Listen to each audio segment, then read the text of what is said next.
இந்த வேலையெல்லாம் நம்ம முடிச்சிட்டோமா, அடுத்தது இப்போ வந்து பல் இங்கே விட்டுறோம். இங்கே பல் விட்டதும் அங்கே வந்து லூஸ் ஆகிக்கிச்சு பாருங்கள்.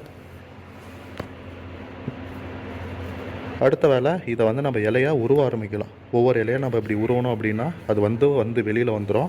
ஸோ இப்போ எப்படி நம்ம உருவ வருதுன்னா இங்கே வந்து கட் பண்ணிட்டோம் ஓகேங்களா. இந்த கொக்கிலையை வந்து நம்ம கட் பண்ணி விட்டுறதுனால இந்த இடம் டேரெக்டாக கனெக்ட் ஆகிருக்கும். ஸோ நம்ம வந்து ஒரு இலை இப்படி உருவுறோம் அப்படிங்கிறப்போ ஒவ்வொரு இலையாக வெளியில் வந்துடும்.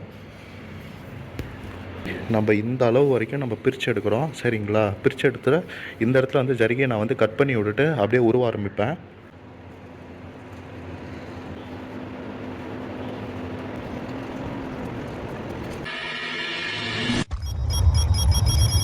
கம்ப்ளீட்டாக பிரித்து எடுத்தாச்சுங்க. இந்த இடத்துல டேமேஜ் இருந்தது இல்லையா, புறவாட்டம் இருந்தது இல்லையா, அதை வந்து பர்ஃபெக்டாக பிரித்து எடுத்து ரெடி பண்ணியாச்சு. இதுக்கு மேலே என்ன வேலைன்னு பார்த்தீங்கன்னா, இந்த புட்டா வந்து